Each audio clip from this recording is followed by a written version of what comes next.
Good morning. Unique education channel पर आपका बहुत बहुत स्वागत है।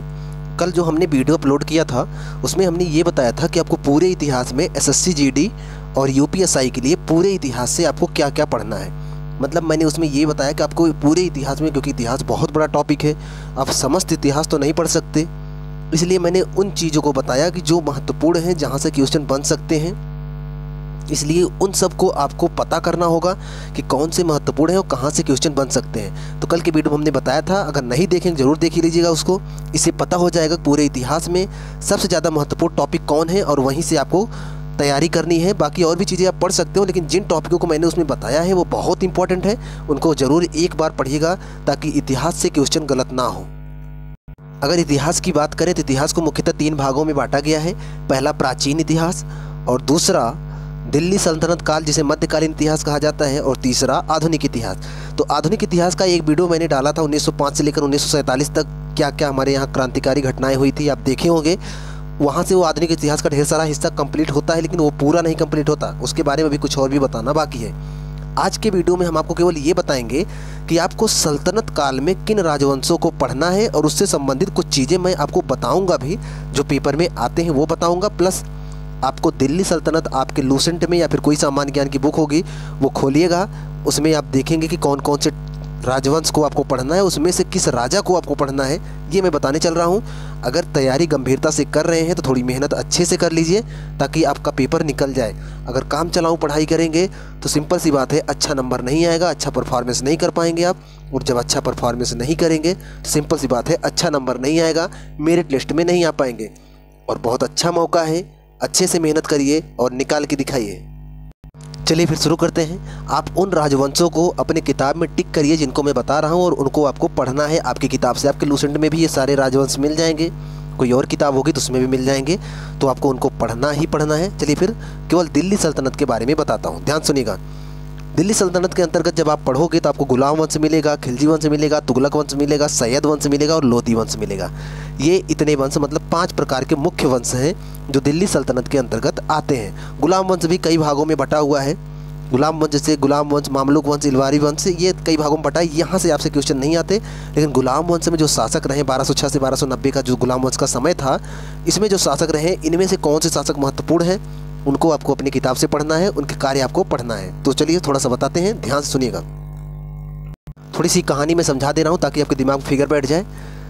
अफगानिस्तान में गौर नामक स्थान था, वहाँ से एक शासक आया, मोहम्मद गोरी नाम था उसका।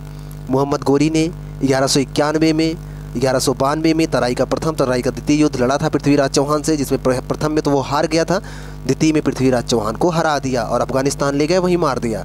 1194 में चंदावर का युद्ध हुआ जो कि जयचंद के खिलाफ हुआ था, उसमें उसने जयचंद को हराया और जयचंद को भी मार दिया। उसके बाद वो भारत के ढेर सारे क्षेत्रों पर कब्जा कर लिया। और उसके साथ, ध्यान से सुनिएगा पूरी कहानी, जब वो यहाँ पर आया था अफगानिस्तान को छोड़कर, तो यहाँ पर युद्ध करके जीत रहा था। उसके साथ उसका सेनापति आया था, उसका नाम था कुतुबुद्दीन ऐबक। ऐबक भी उसके साथ आया था। इसी बीच उसे पता चला कि जिस अफगानिस्तान को छोड़कर वो भारत में आया हुआ है और यहाँ युद्ध कर रहा है, अफगानिस्तान में उसकी गद्दी पर लोगों ने, मतलब स्थानीय राजाओं ने हमला कर दिया है। तो अतः वो भारत के हिस्से को छोड़कर अफगानिस्तान मोहम्मद गोरी वापस लौटा। जब वो वापस लौटा तो वो यहाँ का जो भारत में क्षेत्र जीता था उसे दे दिया कुतुबुद्दीन ऐबक को, और ऐबक को यहाँ का शासन देकर वो लौट गया गौर, मतलब कि अफगानिस्तान। सुनिएगा, जब वो वापस लौट गया तो कुतुबुद्दीन ऐबक को भारत में गद्दी मिल गई और वो अपने गद्दी की स्थापना करता है। 1206 से 1210 तक उसका शासनकाल था।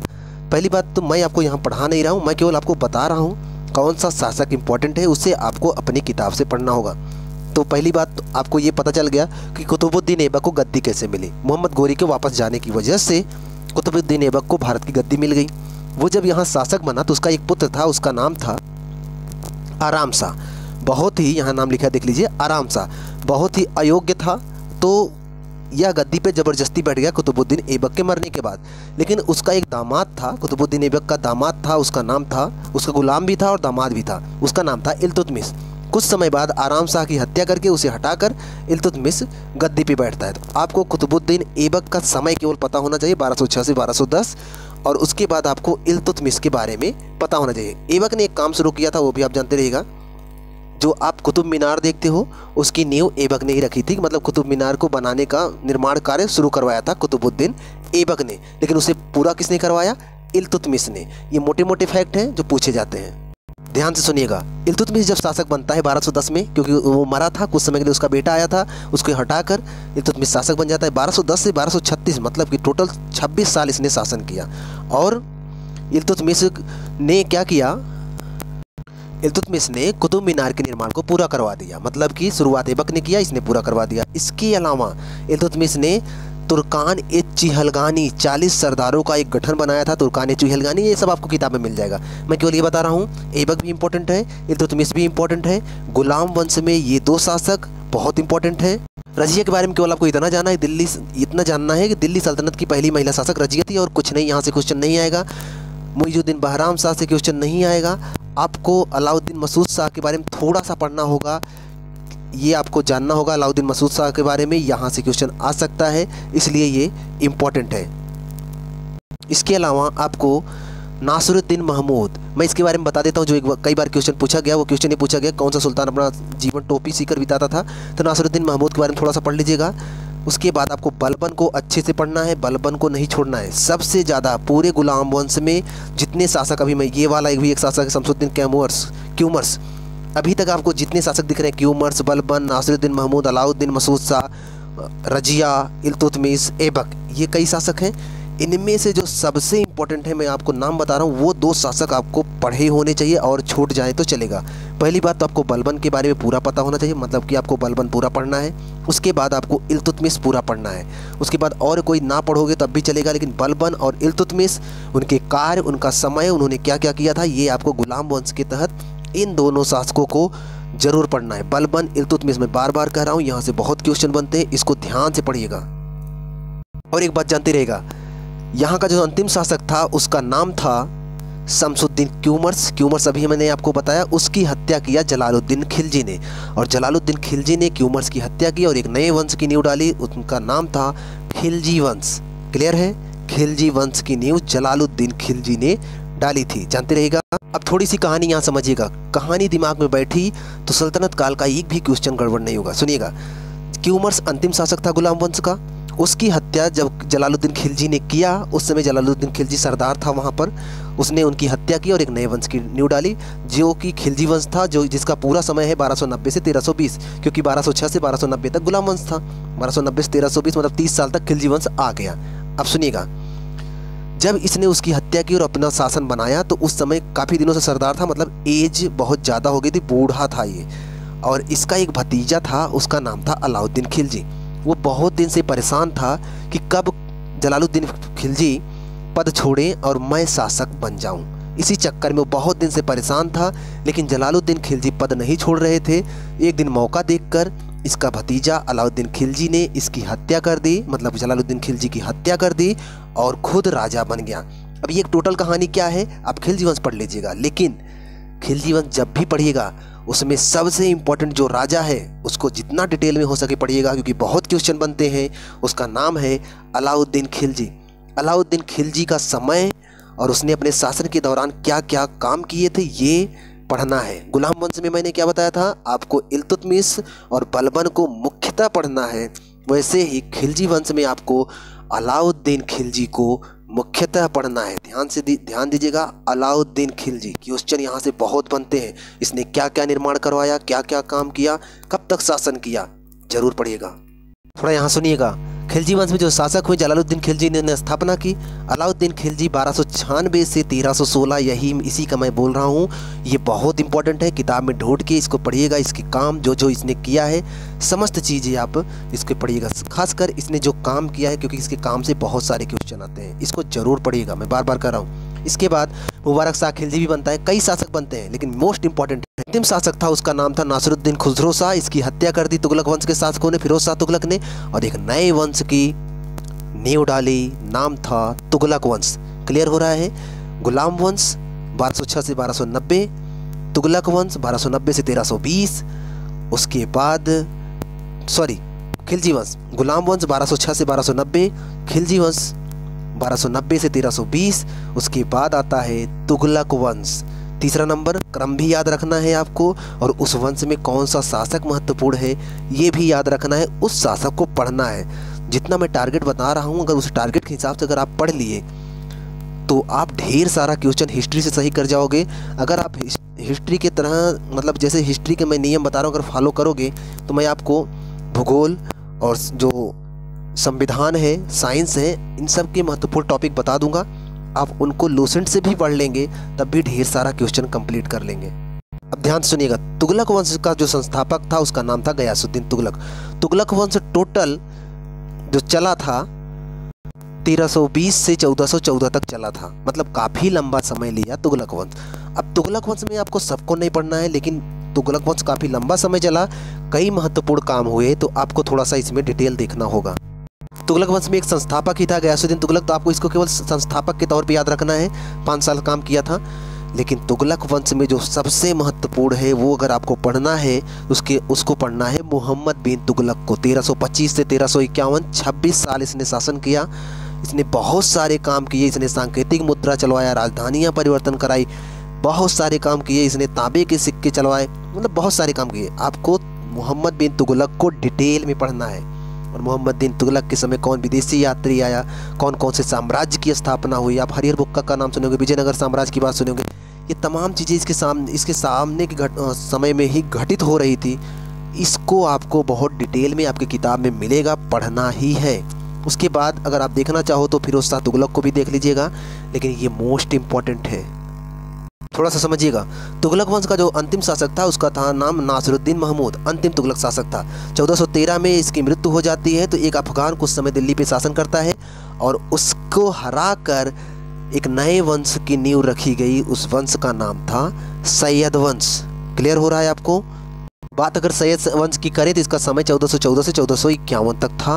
सैयद वंश बहुत इंपॉर्टेंट नहीं है, यहाँ से क्वेश्चन ना के बराबर आते हैं, नहीं आते हैं। कभी कभी क्वेश्चन पूछ लेता है कि सैयद वंश की स्थापना किसने की, तो आप इसको जानते रहेगा, खिज्र खां ने की थी सैयद वंश की स्थापना, बस। और यहाँ से क्वेश्चन कुछ नहीं आता, आपको यहाँ पर दिमाग फालतू लगाने की ज़रूरत नहीं है। अगर आपको पता हो कि आपको क्या पढ़ना है, क्या छोड़ना है, सिंपल सी बात है, आप कम समय में बेहतर तैयारी कर सकते हो।